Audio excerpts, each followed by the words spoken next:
Bem-vindo a mais um Médico de Família. O consultório da Novo Tempo volta a abrir as suas câmaras e os seus microfones para lhe trazer mais um programa.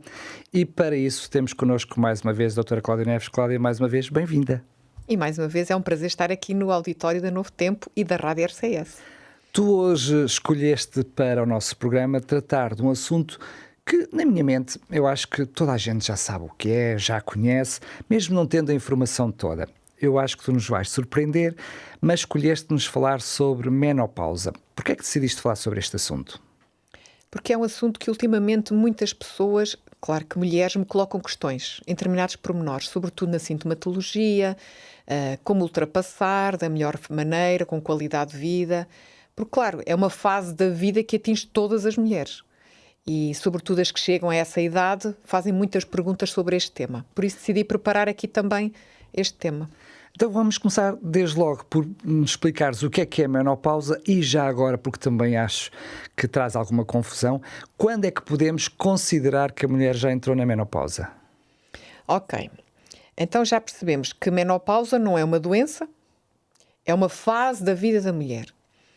Durante a vida da mulher existe aquela fase chamada reprodutiva, é quando a mulher tem as menstruações, que começam mais ou menos na altura da puberdade, que pode variar entre os 9 e os 15 anos, que a primeira menstruação, quando começa, dizemos que é a menarca. Depois, ao longo da vida reprodutiva, é assim que chamamos da mulher, enquanto vai tendo os ciclos, umas mais regulares, outras mais irregulares, vai tendo os períodos menstruais, que normalmente vêm em ciclos de 28 dias, de mês a mês.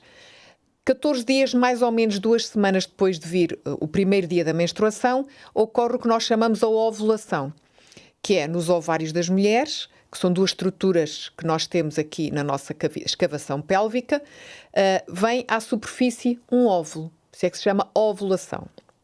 O grande objetivo é, se realmente houver fecundação com o espermatozoide, com o gâmeta masculino, existe a formação então de um embrião, de um ovo e depois de um feto, de um embrião. E, ao vir à superfície, se realmente ele for fecundado, há gravidez. Se não for fecundado, a camada interna do útero descama e vem daí, a 2 semanas, a menstruação. Isto ocorre mensalmente. Mas o que acontece na menopausa é que deixa de haver essas menstruações espontaneamente. Em termos clínicos, diz-se que uma mulher está na menopausa quando está um ano inteiro, 12 meses, sem período menstrual. Isto porquê? Porque existe um período em que podem vir ainda de forma irregular. Tanto que é muito comum algumas mulheres ficarem espantadas, pensavam que já entraram na menopausa e de repente parece que não é? E algumas nesta fase fazem muitos testes de gravidez. Porque o período vem atrasado, elas assustam-se e vão fazer testes de gravidez. Eu diria naturalmente, sabes que eu não tinha pensado no assunto, mas agora que estás a dizer, realmente faz sentido. É muito frequente. A idade média da menopausa tem variado ao longo da história e cada vez é mais cedo. É como a menstruação das meninas, cada vez é mais cedo, a menarca. A média em Portugal é 48 anos de idade. A média nos países ocidentais é de 51 anos e meio. Mas a menopausa, ou seja, a idade é um intervalo muito grande. Pode surgir desde os 30 anos de idade, o que é uma menopausa muito precoce, e pode surgir só aos 60 anos de idade. E não podemos esquecer que antes existe aquela fase em que pode aparecer o período 2 vezes no mês e depois podemos estar alguns meses sem período, a tal irregularidade. Pode surgir os afrontamentos, as alterações do humor. É aquela fase que antecede a menopausa, porque começa a diminuir a hormona importante para o ciclo reprodutivo da mulher, as hormonas femininas, que é o estrogênio e a progesterona. E nesta fase nós chamamos climatério. É um período de tempo que antecede a menopausa. Que pode ser muito grande também, não é? Pode ser alguns anos em algumas mulheres, noutras pode ser alguns meses. Sim. Que é fantástico. Já falaste de alguns sintomas, alguns deles também podemos encontrar lá nesse período eu diria, menopausa. Quais são os principais sintomas e já agora manifestações? Porque sei que é as duas coisas, não é? Sim. Quando uma menina nasce bebê, os seus ovários têm cerca de 700 mil folículos. Mas quando ela começa a ser menstruada, já só tem cerca de 300 mil. Pensa-se que a grande maioria, por atrésia, eles desaparecem. Portanto, não são funcionantes. No entanto, mesmo começando na puberdade com 300 mil, vejam, por mês, tínhamos para muitos anos, mas não. A menopausa surge quando já não há.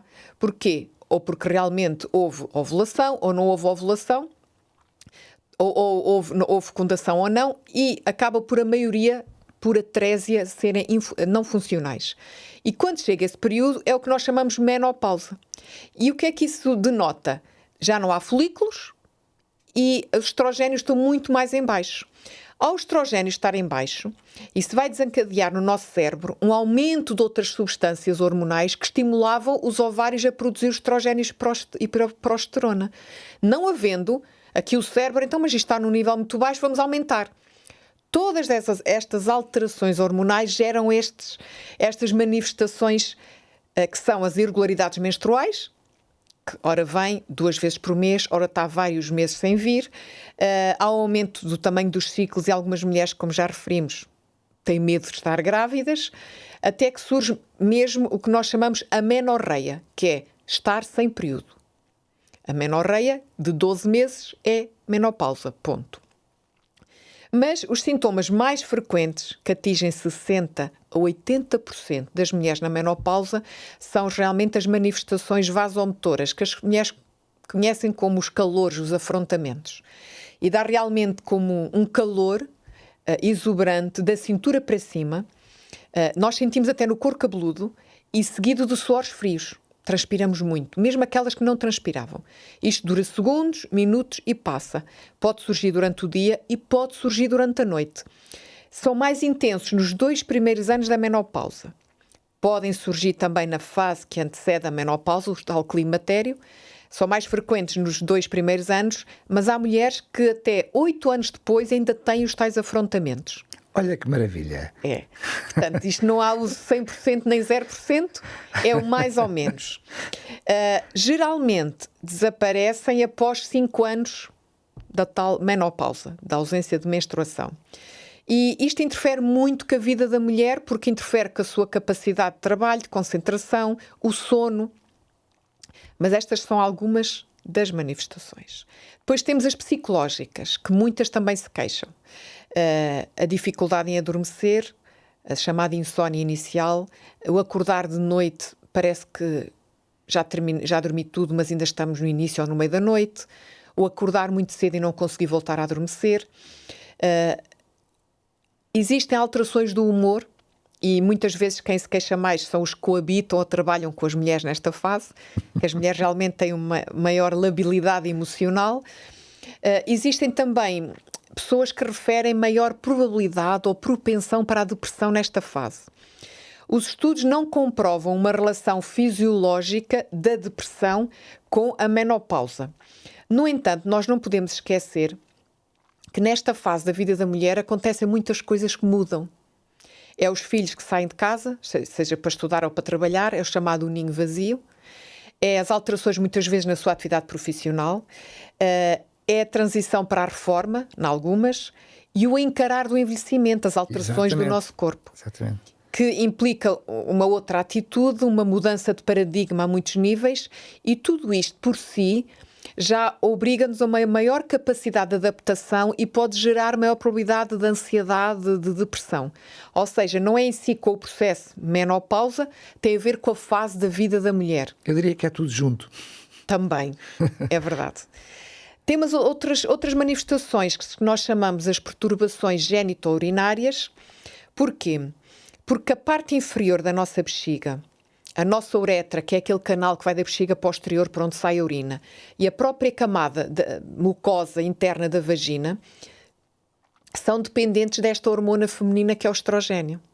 Havendo baixa de estrogénio, toda esta zona fica mais atrofiada, mais fina, maior secura, há menos lubrificação vaginal e até da uretra, e isto leva a outros problemas, que é a secura vaginal, com comichão, com ardor.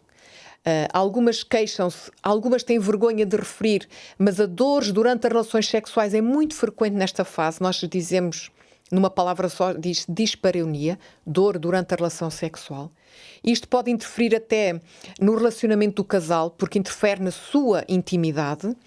E como existe aquela atrofia de tudo o que é a parte urinária, maior probabilidade de incontinência urinária também, nesta fase da vida. As mulheres normalmente queixam-se que quando tossem, quando carregam qualquer coisa, quando se riem à gargalhada, perdem uns pinguinhos de urina. Se isto realmente não for controlado ou tratado, pode evoluir para a incontinência até mais grave. Por exemplo, tenho vontade de fazer xixi, mas já nem consigo chegar à casa de banho. Então, é algo também que não passa por si só. Ou seja, esse tipo de sintomas convém então tratar para resolver o problema. Não é algo que com o fim da menopausa deixe de acontecer, é isso? Sim. Okay. Existem algumas técnicas que podem ajudar a controlar, até a própria incontinência, e existem tratamentos também. Portanto, nestas manifestações genito-urinárias. Continuando ainda nas manifestações associadas à menopausa, já vimos que isto afeta muita coisa. Não se sabe bem porquê, não existe algo explicado cientificamente, mas a falta dos tais estrogénios está associada ao aumento da doença de Alzheimer na mulher a partir desta idade. E também, o aumento mesmo ou a propensão para? Aumento do número de. Pois. Maior probabilidade de, assim como dos acidentes vasculares cerebrais, os AVCs. E temos também as alterações cutâneas, que é mais acentuada a partir desta idade, mas acontece também nos homens a partir desta idade. Há maior perda do colagênio da pele, que dá estrutura à pele, e surgem, por ação da gravidade, as rugas. Não é? É uma das alterações que afeta muito também a parte da autoestima, claro, das mulheres. E temos as alterações cardiovasculares, que se calhar muitas vezes não são referidas, mas são as que têm maior probabilidade de mortalidade, maior risco dos AVCs e dos infartos agudos do miocárdio. E temos outra manifestação, uma doença mesmo, que é muito frequente nas mulheres a partir desta idade, que é a osteoporose. Por alterações do metabolismo do cálcio, maior reabsorção do osso, menos formação do osso, maior probabilidade de osteoporose, maior risco de fraturas. Sendo que eu diria que é muito frequente as mulheres, quando entrarem na menopausa, alguns médicos receitarem precisamente alguns suplementos na área da... Nesta área também, sim. Ainda nestas manifestações, é importantíssimo falar nesta porque afeta muitas mulheres e ficam perturbadas com isto, é o aumento de peso. Muitas associam muito. Desde a menopausa aumentei não sei quantos quilos. Não está comprovado que seja a parte hormonal que influencie diretamente o aumento de peso. Tem a ver com vários fatores. Tem a ver realmente com os hábitos alimentares e com a diminuição da atividade física que acontece normalmente nesta idade. E se calhar alguma atitude compensatória, não é? Por causa de não estar bem emocionalmente. Mas sabe-se que pelas alterações hormonais há um fator relacionado com o peso que muda um bocadinho, que é o perímetro abdominal. A gordura abdominal tem tendência a aumentar mais nesta fase da vida, realmente por essas alterações hormonais. E a flacidez da pele, por aí fora, não é? Muito bem, já voltamos a este assunto, Cláudia. Agora vamos só fazer um pequenino intervalo, é mesmo muito pequenino, cerca de 2 minutinhos. Voltamos já a seguir para a segunda parte, com uma oferta muito especial para lhe fazer. TV Novo Tempo, o canal da saúde, o canal da esperança.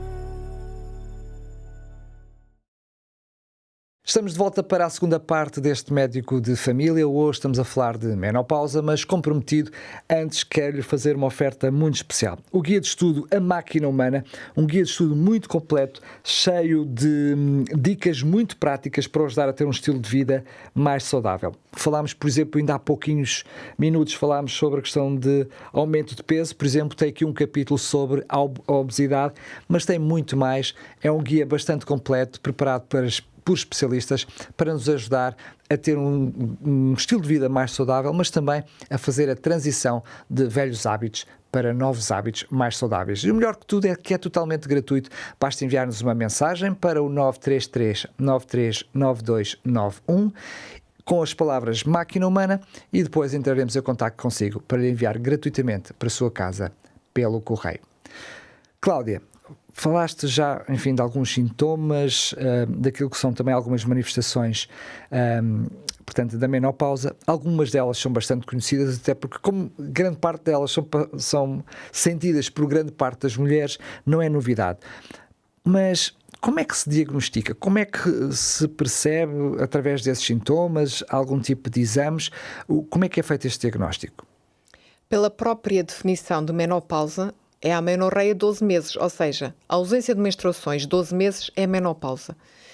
Claro que numa mulher, por exemplo, por alguma razão foi operada ao útero e não tem útero, não tem menstruação, não dá para saber por aí. Então é pelas manifestações clínicas, pelos os afrontamentos, pelas alterações do humor, pelas alterações genitourinárias. Havendo dúvidas, podemos fazer um estudo analítico, umas análises ao sangue, pesquisamos a parte do estrogênio e FSH, que é uma das que comanda aqui do nosso cérebro, e pelos seus valores, nós temos intervalos normalmente que são normais na fase reprodutiva e normais na menopausa. Sabemos se a mulher está na menopausa quando é necessário fazer análise. Normalmente não é preciso. Sendo que, eu diria que é quase uma autoanálise, não é? Porque basta a mulher fazer contas e perceber quando é que foi a última menstruação. Tu já referiste um par de vezes que é considerado ao fim de um ano. É possível, já aconteceu, pode acontecer uma mulher voltar a menstruar com mais do que um ano, portanto, sem menstruar? Normalmente, não. Ou seja, se uma mulher que já esteve 12 meses, um ano, sem menstruação, e vem à consulta dizer que teve uma perda de sangue, é critério para fazer um estudo. Muito bem. Fazer uma ecografia ginecológica a ver se há algum outro problema. Ali da camada do endométrio, se há ali algum pólipo, alguma coisa que sangrou. É para investigar. Felizmente, muitas vezes, não é nada de maligno, é benigno, mas há que investigar. Depois de 12 meses sem menstruação, se volta a ter menstruação, é para ir ao médico. Muito bem, essa era a questão, porque muitas vezes, como falaste de um ano, a pessoa pode até nem saber se passou um ano ou não e pode desvalorizar e ser um problema de saúde. Como é que, eu sei que a terapêutica não é considerado uma doença, portanto também não sei se podemos falar em tratamento. Que tipo de terapêutica é que é dada para trazer, eu diria, pelo menos melhor qualidade de vida às mulheres nesta fase? Claro que existe o estilo de vida, já lá vou, que é essencial, mas vou começar pela terapêutica hormonal de substituição. É a terapêutica base, utilizada nesta fase. E o que é administrado? É administrado, pode ser por via oral, por via transcutânea, por adesivos, por gel, hormonas que realmente os ovários deixam de produzir. Por isso é que se diz terapêutica hormonal de substituição. Pode ser só uma das hormonas, pode ser as duas. A terapêutica é sempre individual e é sempre tanto a dose como o meio, a forma de administração, quanto o tempo de tratamento, vai um acordo entre a mulher e o médico. E tem que realmente ser sempre prescrito por um médico, não é porque a amiga faz que eu vou fazer. Que resulta com ela, que também vai resultar comigo. Exatamente. Porque existem terapêuticas específicas para mulheres específicas. É muito importante a história clínica dessa pessoa, não só a sua história ginecológica, os seus antecedentes pessoais em termos de doenças, em termos de cancros, em termos de alterações da coagulação, assim como dos seus familiares diretos, a sua mãe, os seus irmãos, as suas tias. E é essencialmente adequado este tipo de terapêutica nas mulheres em que realmente têm os tais afrontamentos que interfiram muito com a sua vida no dia-a-dia, ou as alterações realmente do humor, ou as alterações genitourinárias moderadas a graves. É a indicação. Ou até utilizado também para reduzir o risco de fraturas. Mas eu saliento que ela é individualizada entre acordo entre médico e utente. Porquê? Porque tem contraindicações relativas e até contraindicações absolutas. Há mulheres que não podem fazer. Assim como o tempo, isto não é para o resto da vida, tem um tempo que é adaptado mediante a história daquela mulher. Claro que existem outros tratamentos adequados mediante o problema que a mulher tem. Se, por exemplo, o que afeta mais são os afrontamentos, as insónias, existem realmente outros tratamentos que são considerados naturais, que são fitoestrogénios. Eu gostaria aqui de salientar um bocadinho um aspecto que eu acho muito importante. Existem muitos mitos acerca dos fitoestrogénios. Existe a ideia errada que aumenta o risco de cancro. Porquê? Porque são estrogénios, a tomar tanto tempo, isso vai aumentar o risco de cancro. Eu já ouvi isto ainda recentemente. Fitoestrogénios são substâncias vegetais, vêm do mundo vegetal, e que mimetizam a ação dos estrogénios, mas não são estrogénios. Okay. Existem vários tipos de fitoestrogénios. Os mais estudados e utilizados são as isoflavonas. E de certeza que todos já ouviram falar como suplemento na menopausa nas isoflavonas de soja. Eles ligam-se realmente aos receptores no nosso corpo onde se ligariam os estrogénios, mas não têm o mesmo efeito, nem os mesmos efeitos secundários, sobretudo no aumento do risco oncológico, risco de cancro. Quais são os alimentos que têm mais fitoestrogénios? São as leguminosas em geral, os feijões, onde se destaca a soja, a lentilha e o grão de bico. As nozes e as sementes, linhaça, sementes de girassol, sementes de abóbora, frutas e legumes também, como a maçã, a pera, a cenoura, a batata. Isto são exemplos, mas eu já lá vou falar-os na alimentação. Existem também em formulações, portanto, à venda tanto na farmácia como nas parafarmácias, em cápsulas ou comprimidos, suplementos para a menopausa com as isoflavonas de soja. Claro que se uma mulher tem uma secura vaginal que a afeta muito, é importante falar nisso ao médico. Eu já optei ultimamente, em mulheres dessa idade, eu própria abordo o assunto, porque já percebi que algumas não querem falar nisso. Interfere mesmo com a sua vida sexual. E alguns são os homens que vêm falar nesse problema, da dificuldade realmente do coito por causa da secura vaginal da esposa. Existem lubrificantes, existe gel lubrificante, existe terapêutico hormonal de substituição local, que é só estrogénio, para colocar a nível vaginal 2 vezes por semana e que realmente a mulher só tem que falar nisso com o médico, existe tratamento e forma de contornar esse problema. Claro que vou agora incidir um bocadinho no estilo de vida. Se é uma mulher que fuma, é essencial deixar de fumar para conseguir passar mais facilmente, sem tantos efeitos que interfiram com a sua qualidade de vida à menopausa. Sabe-se que mulheres que fumam têm menopausa mais cedo, por exemplo, as fumadoras. Claro que se realmente a pessoa tem maior risco de osteoporose por outros fatores de risco, se já teve alguma fratura, isso é calculado, nós temos tabelas para cálculo do risco também de fraturas. Se, por exemplo, tem baixa de cálcio na sua alimentação, existem suplementos de cálcio, como já referiste há pouco, Daniel. Exercício físico é essencial, não só para controlar melhor os afrontamentos, o sono, a qualidade do sono, a higiene do sono, o tal peso que a pessoa associa sempre à menopausa, importante manter ou intensificar nesta fase a atividade física regular. Importante tentar contornar dentro daquilo que é possível o stress. Eu digo dentro daquilo que é possível, porque realmente tudo aquilo que nós não conseguimos controlar, não conseguimos. Mas a nossa agenda... Numa altura em que a mulher acaba por estar mais sensível, não é? Exatamente. É um desafio. Controlar aquilo que nós conseguimos fazer, que não conseguimos, programar as coisas, ter momentos de descanso, de lazer, é importante. Abstinência, de álcool e cafeína também é importante. E na alimentação, nós sabemos acima de tudo, como já vimos, que devem ser alimentos saudáveis. As leguminosas, os frutos secos, os vegetais e as frutas e os cereais de preferência integrais. Gostaria só de salientar, claro que as isoflavonas nesta fase ajudam muitas mulheres.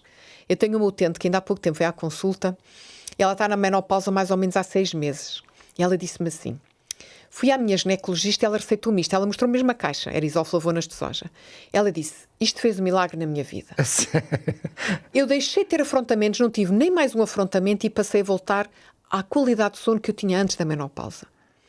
Claro que não há gostaria de salientar que não há este efeito milagroso em muitas mulheres. Não será igual em todas. Exatamente. Mas o mais importante para ter este efeito é começar a consumir este tipo de alimentos desde o início da infância, para poder ter uma menopausa melhor. É isto que eu gostaria de dizer, que às vezes nós não temos esta noção. A forma como vivemos a menopausa depende também daquilo que comemos e se fazemos atividade física desde cedo na nossa vida. Ou seja, o estilo de vida que fomos tendo ao longo de toda a vida. Exatamente. É engraçado. Trouxeste bastante informação, mas percebo até que não é um assunto só para as mulheres. Mesmo para os companheiros, não é? Para aqueles que coabitam, é interessante perceber todas estas alterações, estas fases da vida, até para uma melhor compreensão e ter as ferramentas também para ajudar. É interessante. Estamos a chegar ao final de mais um programa, mas ainda tenho uma oferta para lhe fazer. Fique por aí.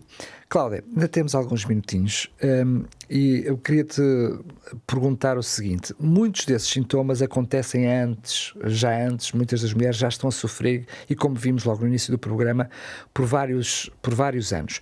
É possível e aconselhável esse tipo de medicação, ainda quem está numa pré-menopausa, esse tipo de suplementos, alterações de hábitos de vida, para melhorar também esses sintomas? Como já vimos, os hábitos de vida, quanto mais cedo, melhor. Os suplementos, claro que sim. A terapêutica hormonal, mais uma vez, é adequado, dependendo do tipo de mulher, e a terapêutica hormonal. Porque existe, por exemplo, dispositivos intrauterinos hormonais. Às vezes são mantidos até um bocadinho mais tarde, porque vão libertando hormônio e vão diminuindo essa sintomatologia. Ou seja, cada caso é um caso e deve ser sempre aconselhado com o seu médico. É também uma pergunta que eu imagino que seja muito frequente, que tem a ver com os contraceptivos. Ou seja, estou a falar dos intrauterinos, entre outros, nessa altura, nessa fase da vida, surgem muitas dúvidas, é para tirar, não é para tirar, quando já estou ou não estou há 2 meses, tiro ou não tiro. O que é que tu aconselhas em termos de consultório? O que é que se indica às mulheres? Depende do tipo de contracepção. Por exemplo, se for uma mulher a fazer, nós chamamos a contracepção oral, uma pílula, claro que a mulher tem que parar para a pílula para saber se está na menopausa. Claro. Porque está sempre a receber a pílula, vai estar a ser menstruada por privação da hormona da pílula quando faz a pausa, não vai saber se está na menopausa. Muito bem. Se for um dispositivo intrauterino, depende do dispositivo. Portanto, cada caso é um caso. Portanto, mesmo nessa fase, é melhor ir consultar o seu médico de família e perceber o que fazer para agir, até porque muitas vezes acontece que é irregularidade no contraceptivo e depois surgem surpresas, não é? Nessa idade, normalmente, nós abordamos este assunto logo na consulta. Muito bem. Sim. Obrigado, Cláudia. Mais uma vez, para si que está desse lado, também queremos agradecer a sua presença e dizer-lhe, como estava prometido, que temos este guia de estudo, A Máquina Humana, totalmente gratuito para lhe oferecer, cheio de dicas muito práticas para ter um estilo de vida saudável. Ao longo do programa de hoje vimos o quão importante até e quão mais cedo é, sobretudo até para esta circunstância da menopausa, ter um estilo de vida adequado. Pois bem, tem aqui um guia muito completo para ajudar até a fazer algumas transições. E o melhor de tudo, é gratuito, basta entrar em contacto connosco para o 933 93 92 91. Antes de fechar, dizer-lhe que este programa está disponível em podcast, em radioexcesso.novotempo.pt e também no YouTube da TV Novo Tempo Portugal. Mais uma vez, foi um prazer enorme estar na sua companhia. Não perca, marcamos encontro no próximo programa. Até lá, se Deus quiser.